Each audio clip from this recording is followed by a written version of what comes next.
would you be able to introduce yourself for the audience, please? Hi, my name is Jocelyn Roberts, and I'm an artist, and I've been painting for almost 20 years. And I live on the North Wales coast in Old Colwyn, and I paint all sorts of things. Do you have any kind of specific area that you cover with your paintings? What's your...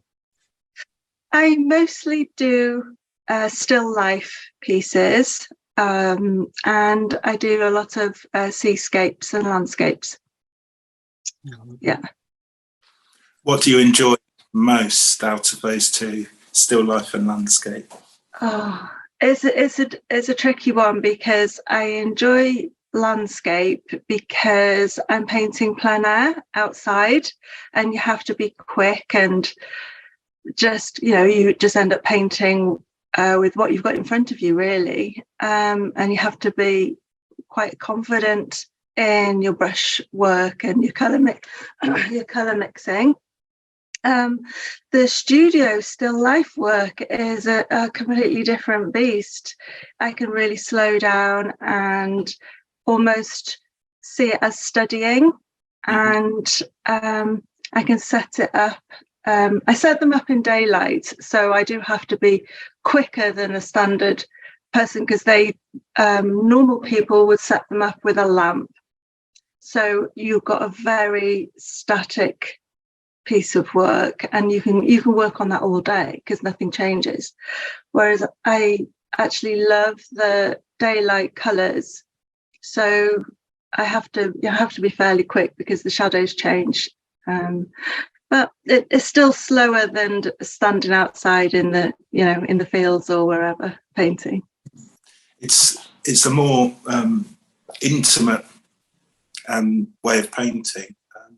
I find as well, I'm working on some still life at the moment, and normally I paint landscape or seascape, so it's this vast kind of space, whereas a still life is this much more intimate encounter in a sense. And it takes a while sometimes to adjust to those different ways of working. Do you find that? Yeah, absolutely. I tend to be either all in the studio, and then I remember that I actually love painting outside.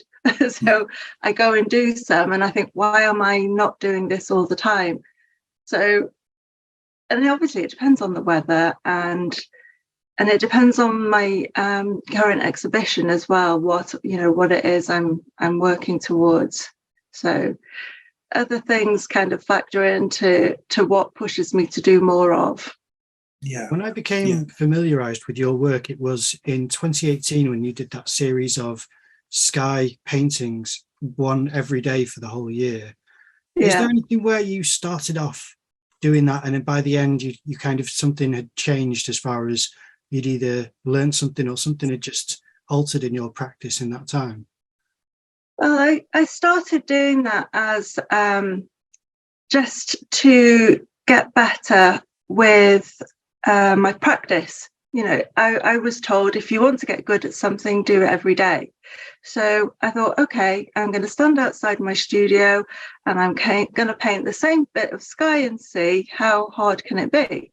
It would increase my speed, it increases your colour mixing, and it just gets you into that plein air mode. And I hadn't done hardly any plein air painting at that point, and I just thought, I'll either love it or I'll hate it, one or the other. I thought, I'll do it for a week and see how it goes. And I did it for a week. I thought, okay, I'll push this to a couple of weeks, see how it is. And I was like beginning to get into it. Each piece was taking me too long, which annoyed me slightly.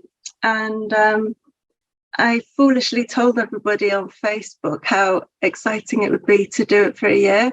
And everyone was like, oh, that would be amazing. We're going to come to that exhibition. And I'm thinking, okay, now I'm going to actually have to do it. So after probably about 3 months, I was almost addicted. I had to do it. And it was very exciting, and I would actually not just do one, I would be doing 3 or 4 in the day, because I was weather watching basically every day. And the speed at which I was painting was quickening up. So by the time the end of the year came, I could do one in 5 minutes. So, and my color mixing and my, my shape, the shapes of the clouds and the things like that, the composition of just a very basic sky and sea horizon, it just sort of took off like exponentially. And it was such a massive thing. I had all of these paintings. I just like stacking them up in boxes, as you can imagine. And I thought, oh my God, now I'm actually going to have to create an exhibition for all of these pieces. That I have no idea how I'm even going to attempt this feat, because everybody was waiting for it. They had so many messages saying, let us know when it is, can I have this one? And the ball was rolling out, sort of out of control, really. But after speaking to Jonathan LeVay at Theatre Clwyd, he said, yeah, come and have the exhibition space, the community one.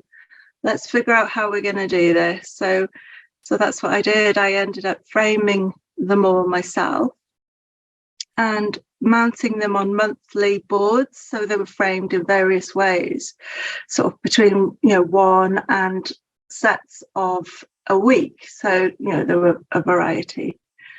And I mounted those on solid boards. So poor Jonathan only had to actually hang 12 pieces rather than 365. They were all the same size, is that right? They were all... Yeah. All A6, postcard size. Excellent. And back to your process of working with it.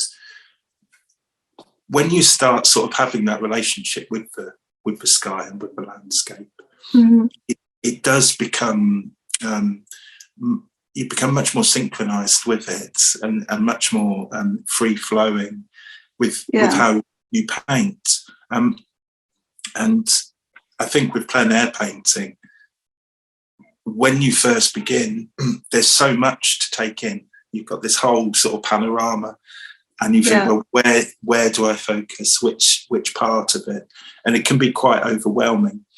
Do you find that as you went on, that your execution of and your relationship with the landscape become much more synchronized? So what you were doing with your hands and with your eyes were aligned? I still have trouble actually blocking out too much information, because my brain will be like, oh, look at that leaf, I like that, and when I should be actually focusing on the tree and the tree within the certain landscape. And so what I did in my pochade box, I cut out a square frame, and I actually attach it to the top of my box, so I'm looking through a viewfinder. Because I physically want to fit it all in. If I don't do that, I want to paint the whole landscape on a small board, and you just really can't do that. So trying to like crop in, I suppose, sort of helps me out with composition, because that's my worst skill. Something I really have to think about is composition. It doesn't come easy to me. No. And did you find you were getting looser the more it went on, or sort of tighter? It tightens. I love my initial sketch, oil sketch, because I just get the important information down. And I really should just close my box at that point, because I start adding bits and like thinking I'm making it better, when actually I'm just making it tighter, and I just need to stop. Knowing when to stop is always a hard one. That it's more so than knowing where to start. Yeah. Oh, I'm quite happy. You know, a lot of people are scared of that big white canvas, and that's when I get my butterflies. I can't wait to get putting the shapes in, and it's the halfway point is probably my worst point of the canvas, because it's an ugly stage, and you know you've got to push on. Yes. And it's at that point that I used to give up, because I couldn't feel how it would work.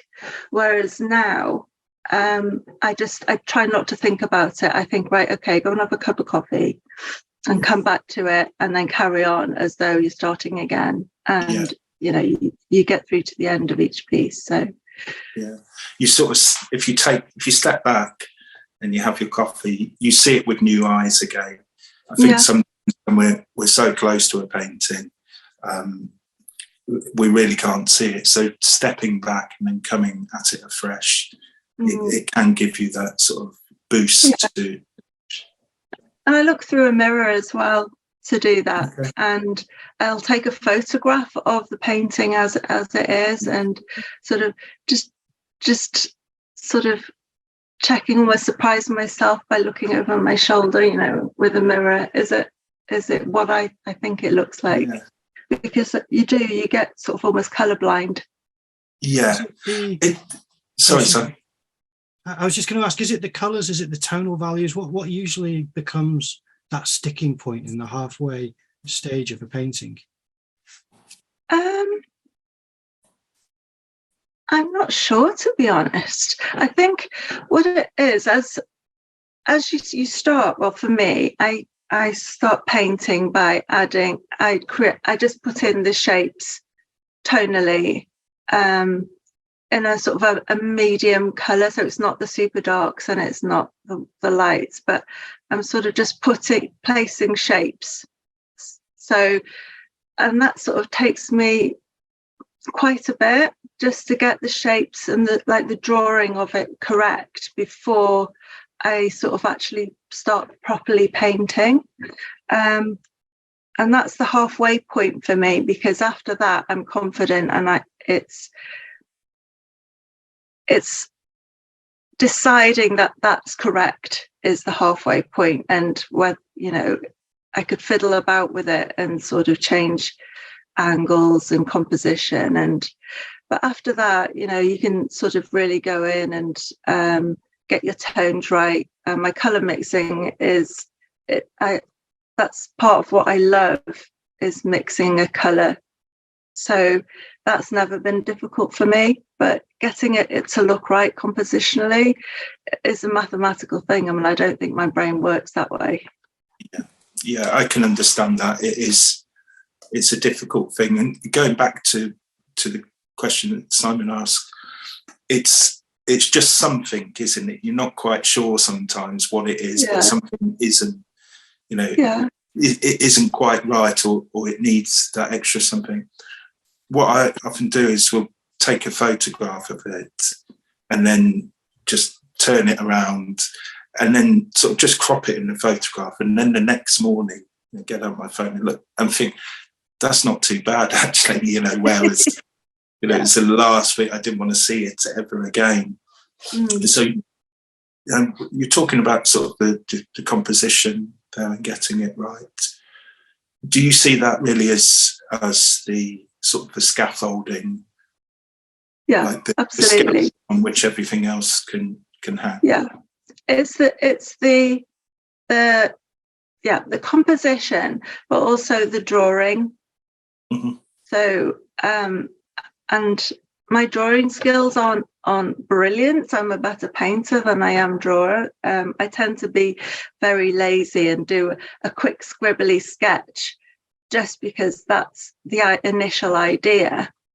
And then I have to really sort of work at the drawing side of it, especially for still life, not so much for plein air work. That's kind of quite just big shapes, and as long as your composition leads in to where you want it, I think it's fairly simple. But for still life pieces, it's a lot harder, and there's nowhere to hide. No, So. I understand that. Yeah, especially like you get ellipses wrong or something like that, or your shadow's in the wrong place, and it's just like, oh goodness sake.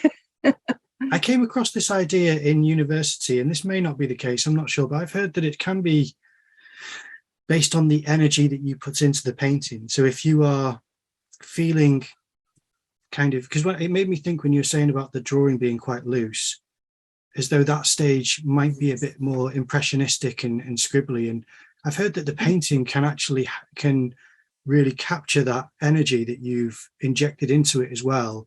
And at a calmer point, you know, the brushstrokes will communicate that. Is that something that you found either works or kind of something that you've got to negotiate as part of the process? That works for for plein air work, because you have to be quick. Time limiting keeps your energy, because you can't fuss about and smooth out edges and, you know, those kind of things. You're putting in your shape. You're waiting for the right light just to happen. And it's almost like you have 3 minutes to get that light in and the shadow right. So it's a confidence in quick energy mark making, really. Whereas still life, I think you can put it almost till the end of your piece. For me, is quite a still and static piece, and the energy comes with the finishing. And I paint not quite almost alla prima. It's almost like three layers of paint, and I will sort of add the energy with a bit of palette knife and extra color play, you know, just little dots of changes of color and, you know, things like that suddenly give it that light and energy that you want it. Otherwise you look at it and you think, God, that's the most boring piece I've ever painted. And you're looking at the item that you've chosen, and you have to almost remind yourself why you chose it. Was it because it was pearlescent like a shell, or, you know, was there something about it that made it a magical piece? It's and then putting it back in, reminding yourself to finish it off and put that important information back into your painting. How important is abstraction to your work?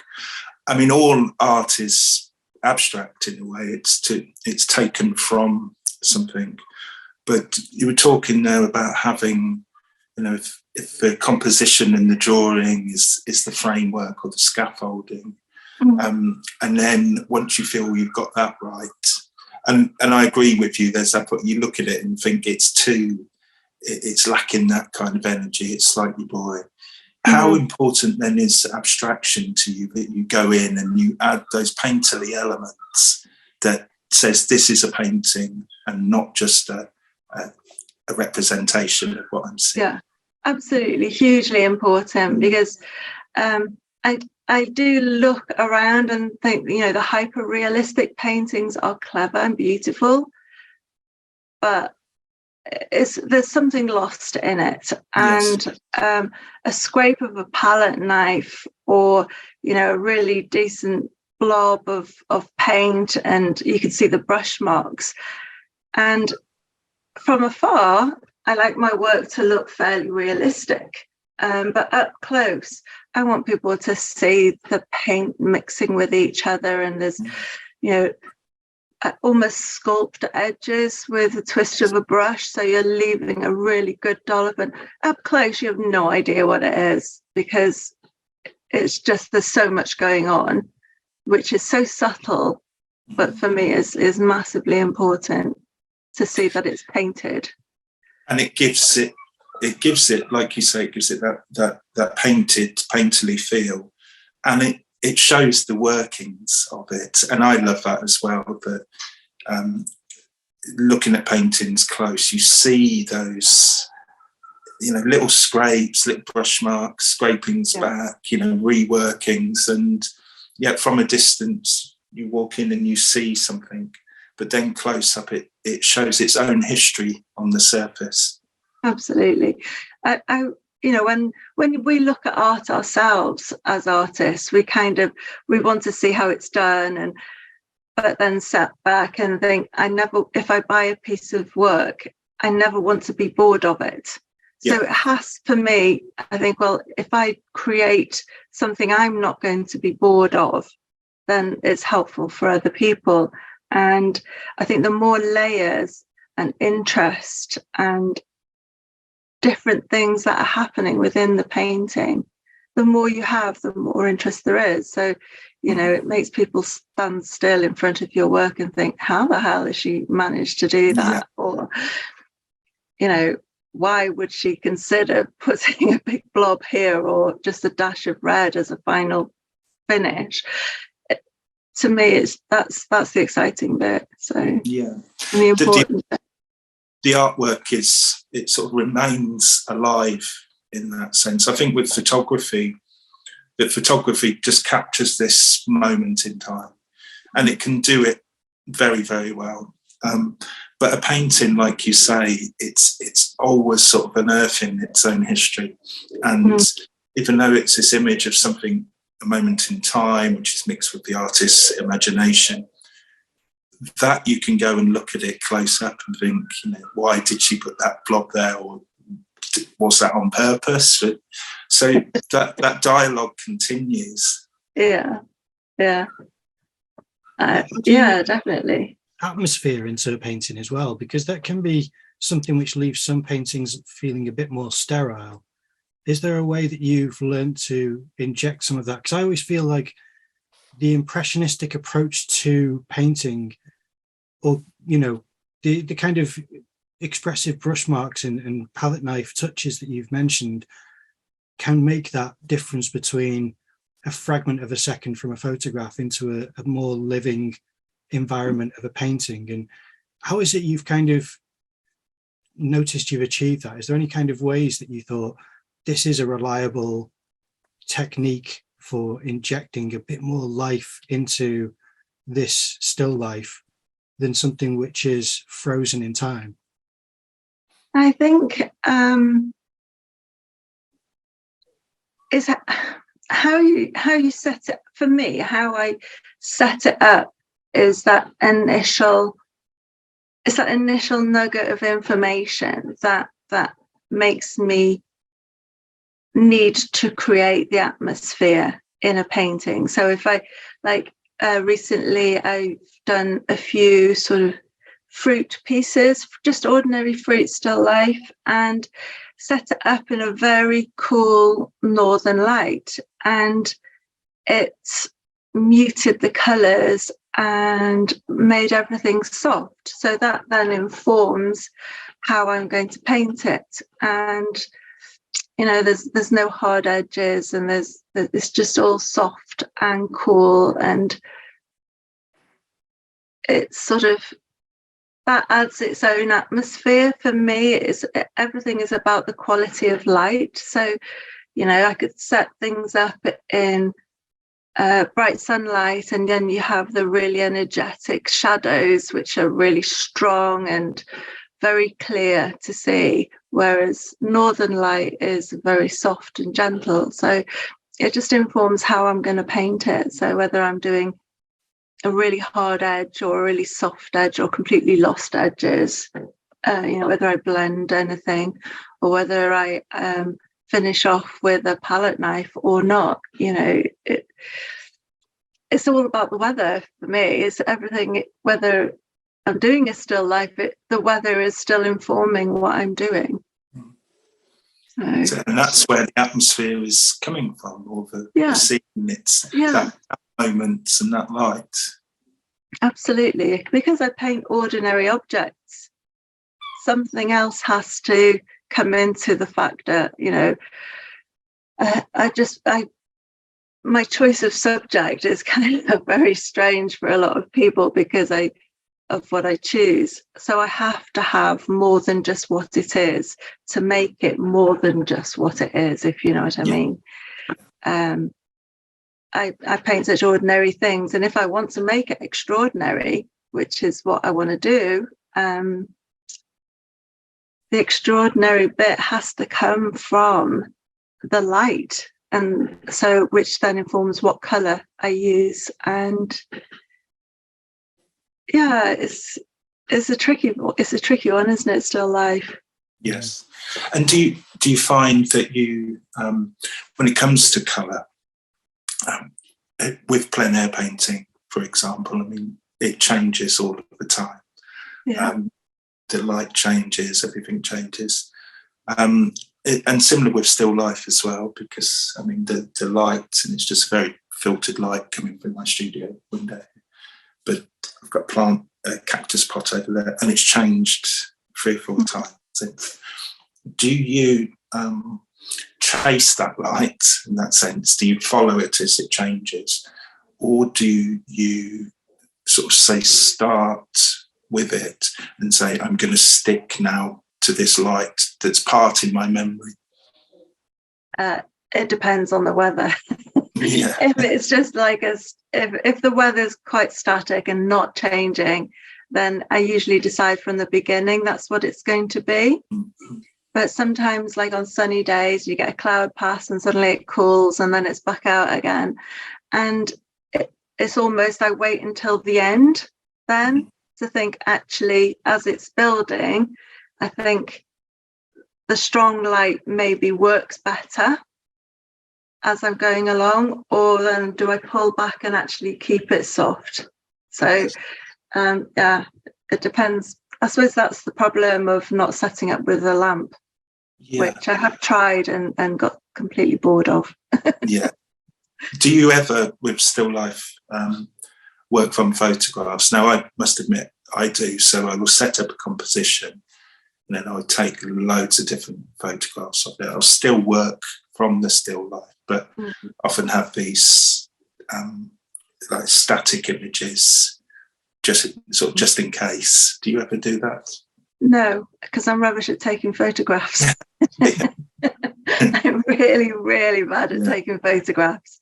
I do it because I think that's what I ought to do, but then I never refer back to them. Yeah. I paint from life because that's where I see the excitement, the object and the light in front of me, and it forces me to be quick and make my decisions promptly and mix my colours correctly very quickly, because I know how lazy I am, that if it takes too long, I'll give up.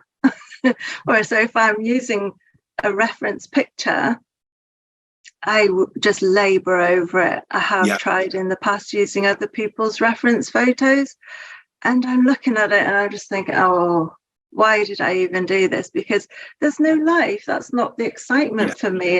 It's picking up a subject and going, oh my God, this is what's exciting. And it's the object and the feel of it. And I paint with all my senses. So whether it's a cold subject or a textured thing, I need to see it and feel it to be able to paint that. So using a photograph for me is just something I can't do.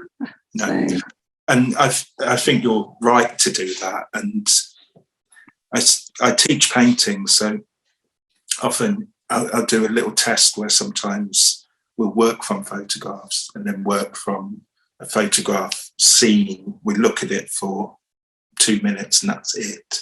If someone's working from a photograph, it's such a frustrating process because you're trying to recreate what the camera has created, which you could never do.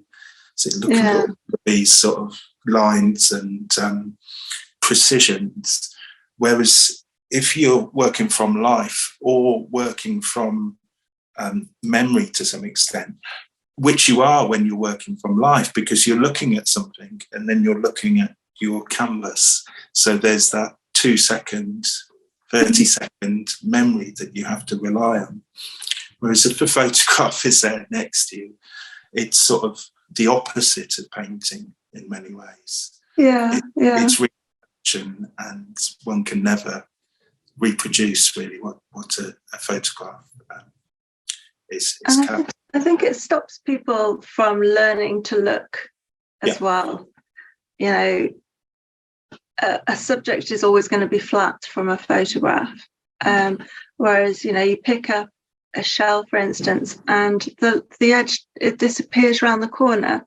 Yeah. And to be able to paint that nicely or correctly, you have to know that that's the shape.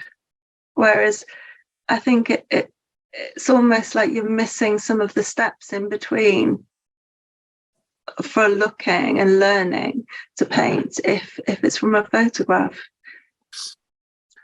I've noticed that there are certain things which you can see in older work before you've gleaned these insights into, how nature works with things. Like, an easy example would be how things become blue as they recede into the distance, and the light is part of a clear blue sky is lower than it is higher, which you would imagine it'd get lighter higher up, but it actually gets lighter lower down towards the mountains or whatever.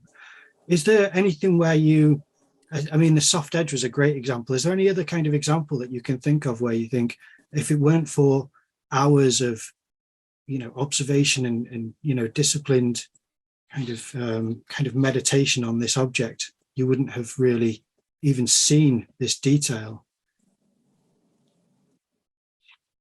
I think it's almost like you have to learn the rules first for painting, and that aerial perspective, like you mentioned about things getting bluer in the distance. Those are the things, those sort of set of rules that you kind of have to learn first, and you then start noticing them. And once you start noticing, you can't stop that. So I suppose it's like, if you've got a 3D subject in front of you and you're wanting to create it on a 2D surface to make it look 3D. So you need to see that the colours obviously are paler in the distance. All the lines are softer, the details have gone. So when you have something right at the front of your picture, it needs to be a nice, strong, warm colour, and the edges are stronger, and that kind of works as well with still life. Even though your subject's right in front of you, to make it into a 3D object, you still have to use up, all the atmospheric things that happen within a picture. It's I don't know when you start picking that up, or I think it's just time, isn't it? Do they say that to get something good, it's 10,000 hours worth of work? And I paint and draw every single day without fail. I get a bit, according to my husband, I get a bit twitchy if I haven't done any artwork that day. Yeah. Yeah. And I think regarding that question, it is one of those things that you kind of learn on the job. That as you start putting bits together, things start to make sense a lot more. And it's that alignment between, say, technique and wisdom that you're able to sort of fuse the two. For me, because I paint the sky a lot, and I tend not to work from observation, so direct observation, but I will walk and look out my studio window and just absorb all of this information that I can, and then tend to paint from memory in a shorthand type of way. Mm-hmm. But the things I've learned along the way of looking, like Simon was saying, that how the light is in the sky. So and it seems obvious in a way, if the sun is higher, the light is coming down. So the top of your clouds, if the sun is high, are going to be light. And that's why the belly of the clouds is darker, because there's no light getting to it. That's right, yeah. But if the sun is going down, the light is projecting upwards. So you're going to start to get those kind of pinkier, lighter colours on the bottom of the clouds. It seems obvious, but it took me like years of just looking at the sky for that really, really to click. And then it's about how you sort of translate that into a visual language, and especially if you're working plein air, how you're able to do that quickly and in a way that captures that energy, because before you know it, it's going to change. Do you find with plein air painting and with landscape painting, so we're sort of shifting to that now, that you sort of develop a bit of a shorthand with it?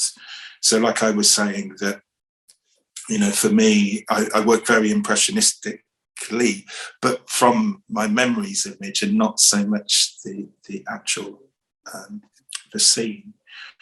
As you've developed over time with your plein air painting, do you find that some of the techniques that you are using, say to put in your clouds, or are coming a little bit from memory as well as observation? I actually have a really bad memory, so I kind of just really paint what's in front of me right now, and the knowledge of how it should and shouldn't be, because obviously, you know, with the light, where the shadows are falling, and it's those kind of, the rules are still applying, and you just know them now, and you know how things get smaller into the distance and all of those kind of bits for plein air work.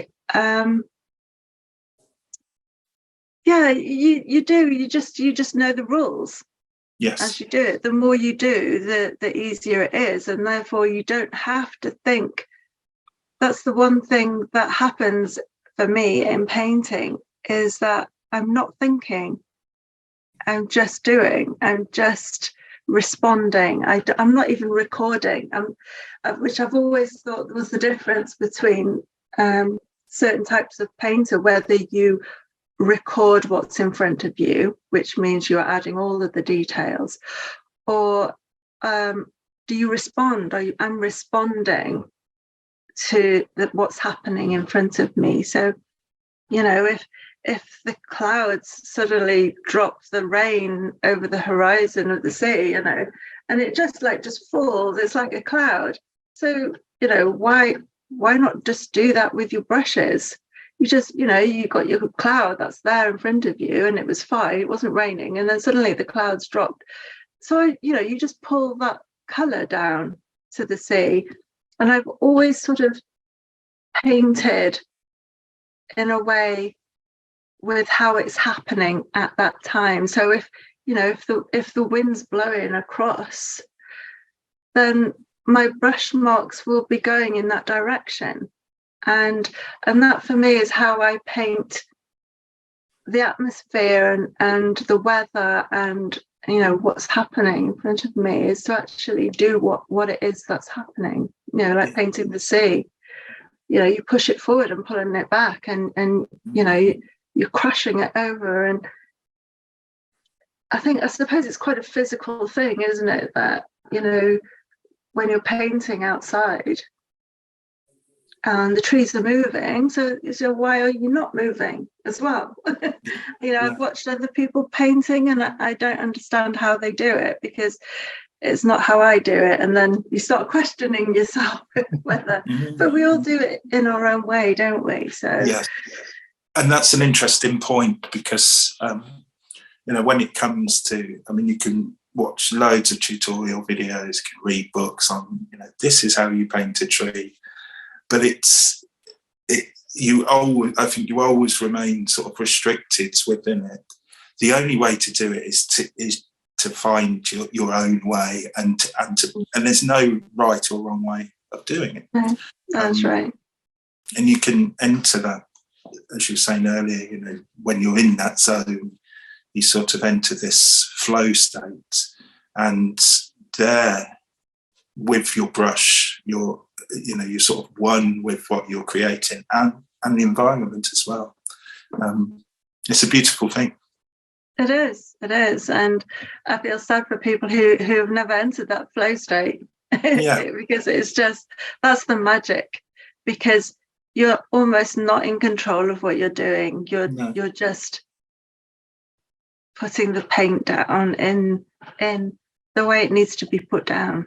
And I think that comes with experience, though. I think because obviously the people who are learning, they don't know all the rules, and they're thinking too hard about it, and it's almost like that you have to go through that before you can sort of enjoy that quiet painting time where 3 hours disappears, like, within moments. And it's a good place to be. That's the best bit about painting, I think. Well, can I ask as well, is there ever a time where you started a painting and it just doesn't work, or you've just changed your mind and thought, I've considered this wrong from the first step? Is that ever happened? What do you do to remedy that? Scrape it off and start again. This painting behind me here, this big wave, has been painted 4 times.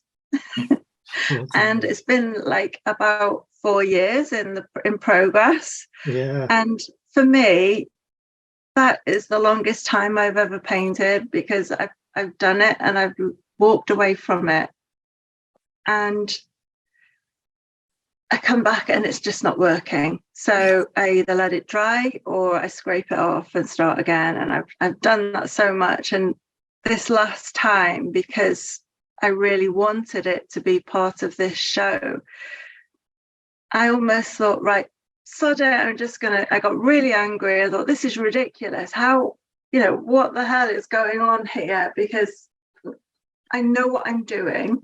I know what I want. Why isn't it working? Just stop running around and just get on with it. And I almost like forced myself to stop thinking and just do it.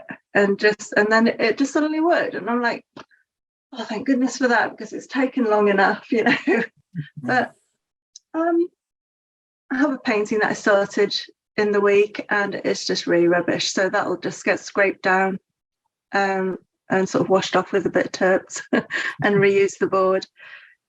Or they just ended up thrown in a drawer somewhere. And do you find that it's experience and time, it teaches you to be less precious over things like that? That you're able to accept this isn't working, scrape it off. But then you have those ones like your wave there, where it almost becomes an obsession, and it just takes so much time. I find that some of the best paintings I've ever painted have literally taken me 15 minutes. It's just happened. And then I've got ones that have like laboured over for weeks sometimes. Sometimes they work out. Mostly they don't. It's those ones that, like that flow state, and everything sort of seems to align, and it's done quick, captures that energy. So do you find that sort of with experience and with time, it's much easier to accept failure, basically? Yeah, absolutely. It's like any kind of job, I think. If I find that things aren't working, I question myself more now. Why isn't it working? It's that self-critique thing. What is it that's gone wrong? So that you're learning from that piece. And then I just think to myself, it's just the board and it's just paint. And it's usually time that makes me cross that I've lost, not so much a painting. Because I've always told people, whatever you do, just go and enjoy it and just enjoy the process. And that's usually the thing that's missing for me, that it doesn't work. I'm not enjoying it. So either stop doing it or do something else, or, just kick back and just like, it doesn't matter. I did it the other day when I was on top of the Great Orme doing the sunset, and I did 2. And I thought, okay, yeah, that's working. The sun's going down. You have to be so quick. So I was just basically getting the colour notes down. And then I was just so cold, and I just really wanted to capture the last reds of the sun. And I just stood back, and I'm just like virtually scribbling on the board. And my niece was like, "What are you doing?" I says, it's just not working now. I'm just going to scribble on that now. And just like, da, da, da, da, da. And actually, that was quite good. You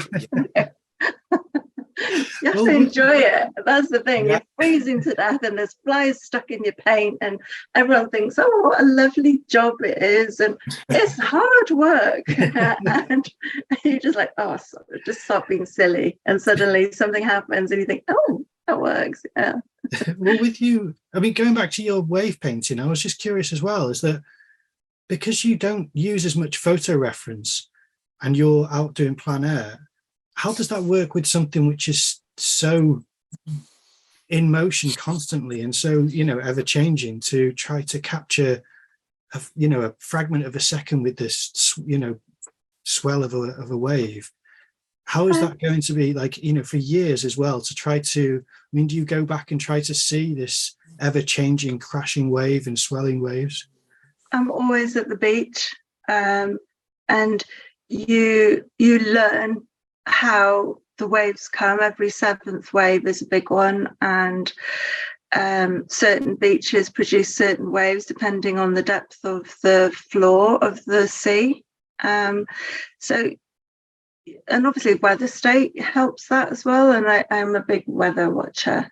And so sketchbooks, I've always got my sketchbook with me, and so I do a few quick color notes and I'm scribbling what's happening, and I actually draw the shape of the waves and little arrows as to which way the water's flowing. And my sketchbooks are very, not like some people's sketchbooks are so precise and pretty and lovely. Mine I've got scribbles and words and arrows and just like a daub of color, and it's giving me, I'm writing all the information and writing how I'm feeling and which way the wind's blowing, and what I can smell, even things like that, what I'm hearing, so that it's easy to stand in front of the canvas, which in my studio, which is a rare thing, to paint a big one, because they tend to get blown around on the beach. It's easy to imagine that I'm in front of the wave, because it's all there in my head and in the sketchbooks. So, and I think that's possibly why it wasn't happening as easily, because I'm not stood in front of it. I think if it would probably be a lot easier if I could figure out a way of painting big things down on the beach. And I can't drive, so it makes it a bit harder that I've actually got to carry stuff, and because I'm very lazy and I don't want to carry lots of stuff, so I tend to work smaller or just with my sketchbooks. Have you seen any of Kurt Jackson's videos where he's sort of painting down on the beach? He takes a massive sheet of canvas and will just sort of work on it. Yeah, I have done that in the past. It's really tricky, because he works a lot in acrylics to begin with, and they dry so quickly, don't they? And I work in oils, so if I had to then roll it back up to take it back home, it's just a nightmare of trying to accomplish that. So I do take bigger canvases if I've got a big car to go in, and I will do big pieces if I can. It's the logistics, isn't it? And I'm similar. And this is, I've got plein air set up and I've got it all, but my default thing is to just walk and then just come in the studio into that. So I'm not great on the logistical front with things. I imagine myself doing all of those things and being, all wistful and windblown. But the reality is, you stood in the middle of a field with a big canvas and cows and things like that. So, you know, it's not always as straightforward. No. And we've got to, like you were saying earlier about it's the time thing, which is the first about, say, a failure in a painting. I can understand that. I mean, I've had it before where I've sort of said, oh, I've got, you know, I don't have any teaching, I've got no responsibilities for 2 days. I can just be in the studio from 6 a.m. till 10 at night, and like really looking forward to it, and then completely failing over a couple of paintings. And I'm not gutted about the paintings, but I'm gutted about the time, all about the time I was looking forward to, and it seems like a waste of time, but it's not in the bigger picture. And I think, like you were saying there, you kind of could be doing this, or you think sometimes you should be doing that. But as an artist, it's about managing one's own time. There's only a certain amount of time and energy. How do you, say, a typical studio day, if you didn't have any sort of plans, you were just going with the flow, what would you do? What would be your creative day? My creative day usually starts at about 7 o'clock in the morning, and I've already chosen something to paint, so I'll be doing a still life first thing. I'm a morning person, and if the sooner I can start painting, the better. So I'm just like, you know, a quick banana and a glass of juice, and I'm sat in front of my easel, and I start painting straight away. And then, you know, if I have to, I will stop for lunch. And then, depending on what the weather's like and things like that, I'm very, like, 2 minutes from the beach, which is really useful. And so I just then, like, put my backpack on and go and stand on the beach for, like, the afternoon, just sort of feeling what's going on. And everything depends on what time of year it is as well, because every August I have my solo exhibition. So currently I'm working on a lot of pieces for that. Whereas wintertime is kind of, I've done my exhibition, I can chill and sit back a little bit and get over that after exhibition slump that everybody gets, which I absolutely hate. And I can go and play. And I tend to do more plein air in the winter because it's clearer as well. I don't like summer plein air work because it's just hazy the whole time. So my day depends on time of year, you know, what's happening. I could be in my studio all day making frames. Do you enjoy doing that? No. No, me neither. I hate making frames, but I also hate paying somebody else to do it. How important is the colour of a frame to a painting to you? Marginally important. It needs to work with the painting, but it also needs to work as a whole exhibition.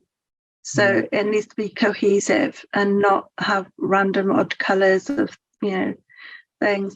And I kind of tend to use like a really off-white, a black, or 2 or 3 different greys, because they go with everything, and they're subtle and they don't take over the painting. They support the painting rather than being part of the painting.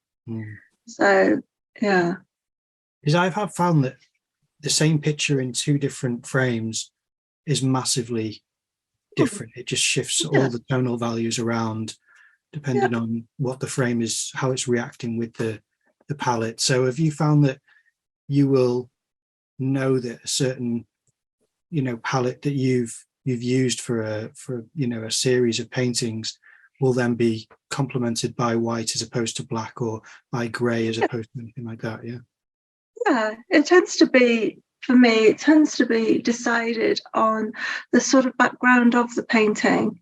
Like some last year's exhibition, there was a lot of plants, and I did them as studies. So I picked them and brought them into the studio and hung them on the wall, so that the background were very dark. So then putting a black frame with it just made it more pop out more as a painting, whereas the soft northern light paintings are very cool whites, greys as a background, so therefore it kind of worked really well with some of the grey frames. And then the big sunshiny pieces that I have done in the past, they work quite well with an off-white. But it's kind of a fashion thing as well, keeping an eye on what's currently fashionable, which I hate the idea of. But people choose a painting, and they actually looking at the frame to see if it goes with their sofa. And Absolutely. You have to bear that in mind, I think. Yeah. Well, how much do trends influence your direction of subject as well? Is there anything where you think, this is actually happening at the moment? There's a lot of this television series might influence people's focus. There could be Landscape Artist of the Year is now a new series, so people are looking for that. Or is there anything where the trend has influenced your direction? I don't have a telly, so Don't you? Me neither. No, me neither. Oh wow, three of us. Probably not at all. I'm not influenced by other things because I work in series. I paint 40 or 50 paintings within a project, and if I was influenced by other people, then my project would be a bit bitty and a bit messy. And I kind of have I write a little essay as to what's inspired me, and it'll be something that I've seen or is happening close by or whatever. And I almost have those words and the sentences like poetry or whatever, and it's like a washing line. And then I think, well, how many paintings can I hang off that? Is it a 10 painting set or is it 40? Can I keep going? I hate to have to think that I'm going to have to struggle to find the next painting. So I just read my essay or my poem or whatever it is I've written, and it's very easy. I just go back to the subject and I think, okay, so the next thing is this. And it's easy to build up a set of pieces, whereas if I looked outside of myself for a subject, I don't go out that often. I would soon run out of ideas. I don't go outside and mix with public. I sort of involved in my own little world, and I think it's important that, because then your art is from you and not from somebody else. Absolutely. I think what you said there is really, really important. And I mean, it's nowadays with social media and stuff, it's quite difficult for a lot of people to focus. And I can often see in artists when they're clearly sort of got let's say like an artistic crush on another artist, because you can see it going into the work. And I think, being able to, there's so many elements involved in being an artist and being successful. Is one, being able to paint. Two is being able to, have that structure and that routine of doing it every day, turning up every day, come what may. But the other is having like a subject matter which you can sort of call your own, and that you can absorb into. It may be influenced by other periods of art history, Impressionism, whatever, but if you have, like with your essay there, this sort of almost theoretical framework to it, then things are good. And the more one's head is turned this way and that, the more it takes you off your track. So I think what what you've got there is such a good way of doing it. And it's interesting you're saying you don't have a TV and those kind of distractions, because it means you're so sort of channeled and focused into the process and that project. Yeah, I think it's important. This is my job, and I treat it as such, and I am so serious about it that people probably think that I just don't do anything else, which might be true. I was going to say. I do other things around the art that is kind of probably creative and artistic. I'm a one-track horse. But yeah, you have to study. You have to put your time in. You have to do your purposeful practice. You have to keep your visions true to you. You have to be authentic. I couldn't say I'm being me as an artist if my work looks like somebody else. Then and why would I want that? I wouldn't. I want people to look at my work and think, oh, that's a Jocelyn Roberts, and not think, oh, is it such and such? When I was first starting with oils, I had a huge help from one of my friends, and my work people could see that I had learnt from him, which was fine because, he gave me such a huge amount of help. But then your own natural studies then overtake that and influence you, and his influence slowly disappears, and you're just left having learnt technique. So then, I've said, people come to me and say, how can I paint like you? And I'll say, well, go and learn some techniques, and then do it for the next 20 years, and then you'll get to this point. It's not overnight. No, and it's an interesting thing with teaching, and I teach a couple of mornings a week and online, and I always I don't want people to paint like me, but it's those basics. So for me, it's about colour mixing. So we start off with just 3 colours plus white. It's about following some of the techniques that I use. But there's some stuff I can't teach because I don't know what I'm doing. It's just happening, that painting.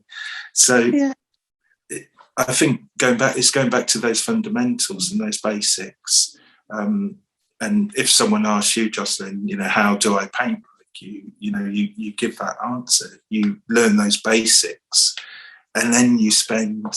Some people can, become sort of fluent within 5 years, 10 years, 20 years. It took me about 10 years to sort of start to get there.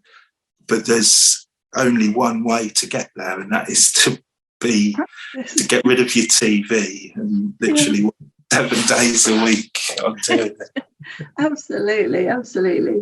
I did a short course of urban sketching because around Carnarvon, because I'm always there, and I'm artist in residence at the gallery at the moment. So I'm painting in the upstairs sort of gallery space. So I get a lot of people coming and having a nosy round what I'm up to, and which is great. But there was suddenly a demand for people like, can you show us how to do urban sketching? And I'm like, I used to do teaching of watercolours in the past, and it takes so much out of me that I stopped doing it. So I was like, okay, I'm just going to do a 6-week course, 2 hours, 1 day a week, that kind of very simple. And I thought, I don't want to show them how I do it. I want to teach them how to do it themselves. So, and this is what I said, I got them to all sit down at the very beginning, and I said, right, I want you to shut your eyes. And they were like, how is this going to work? And I was like, because I want you just to learn how to look and how to find what what you want to draw, not what I'm pointing at and telling you to draw. I want to find you to walk around town with me and to find out what it is that sparks your own imagination, because I think that's one of the hardest things to learn.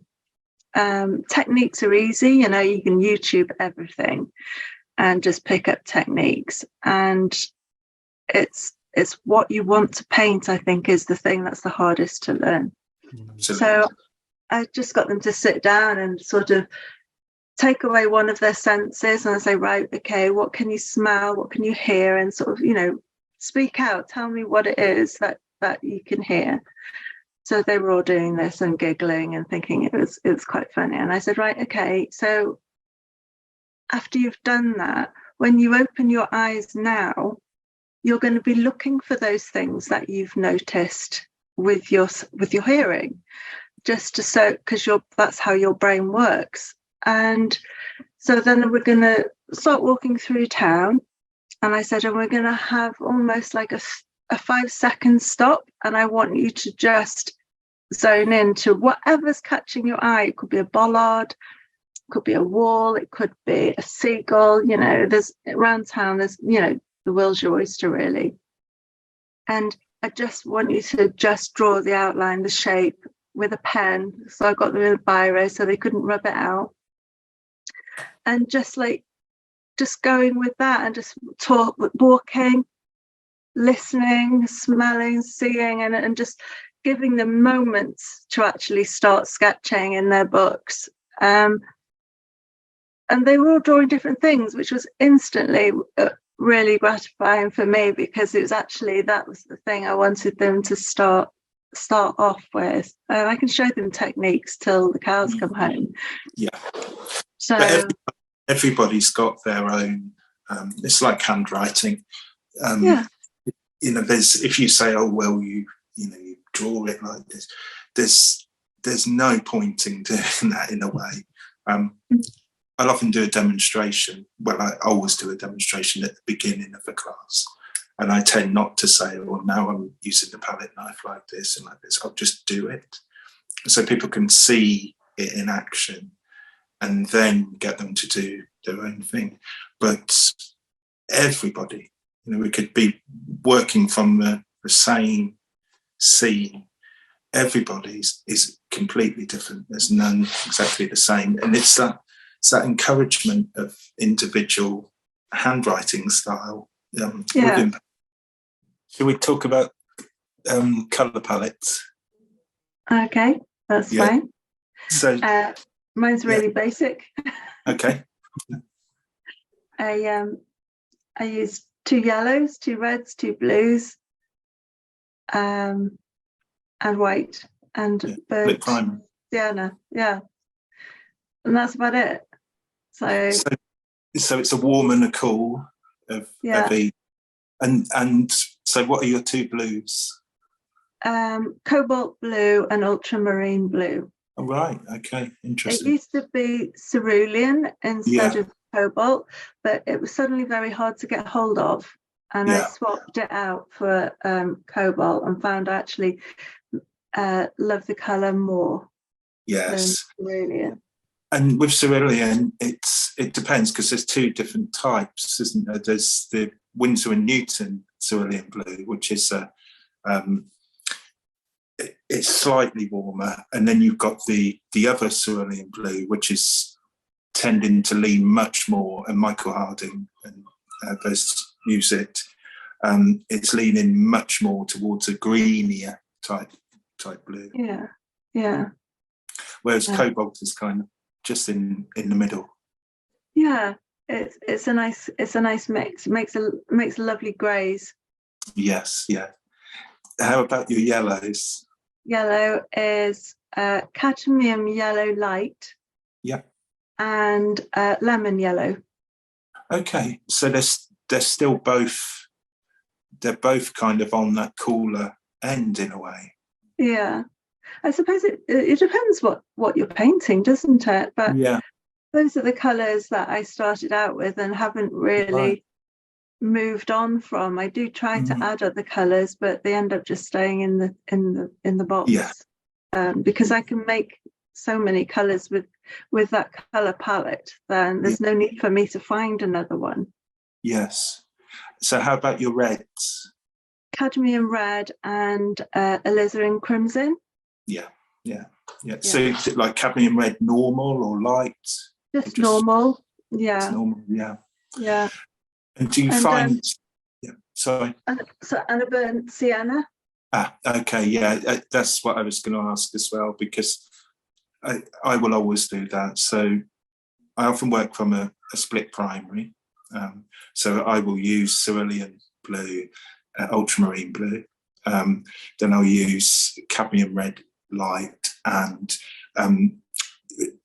basic rose madder, so quinacridone rose. And then for yellows, Indian yellow, transparent Indian yellow, very beautiful, very strong colour. And then either just a straight cadmium or a cadmium yellow light. And then also have burnt sienna and either raw sienna or yellow ochre. But sometimes I'll just use ultramarine blue, cadmium yellow, and the quinacridone and burnt sienna. So it depends. Yeah, my watercolour palette has Indian yellow because it's an incredible colour. Yeah. But, I use Winsor & Newton artisan oils because I don't want the too much chemicals going on. And they don't do Indian yellow in it, so I'm kind of restricted. Yes, I think Daniel Smith do a water-based one, but it's so expensive. It's crazy. The Indian yellow I use is by, I'm just seeing if I've got any close by. I don't. It's Jackson's professional oils, and it's PY83, and it's such an incredible colour because it's transparent when it comes out and really good for glazing. But as soon as you add a little bit of white to it, it becomes as strong and opaque as some of the cadmiums. It's absolutely beautiful. How long did it take you to? I should look that up. How long did it take you to get your palette to where it is now? Were you using a broader range or a more restricted range before, and you then broadened to different colours? That's how I started, and really, I think it's important to stay with what you begin with. For me personally, because that's the confidence in your colour mixing. You know exactly the colours you can make with your colours that you've chosen. And if you start adding things, it will be chaos. And it's easy, you have 7 or 8 tubes of paint, and you can do most things with it. So it hasn't really changed. Do you ever get the allure of a new colour and sort of see it and just want to buy? I quite fancy the I think is it cobalt teal? Yeah. But artisan oils don't do it, so that kind of puts me off. I might find like a phthalo blue, very so strong. that I can mix it with the lemon yellow, and you get with a bit of white. Then you can get an almost teal colour. Yeah. So, but there's not many things that I paint in that colour. So no, but it's just those kind of. I mean, I've got so many tubes of paint here that I've kind of just, something seduced me and I bought them. And with the cobalt teal, there's a bit of a geek with pigment. So there's a cobalt teal.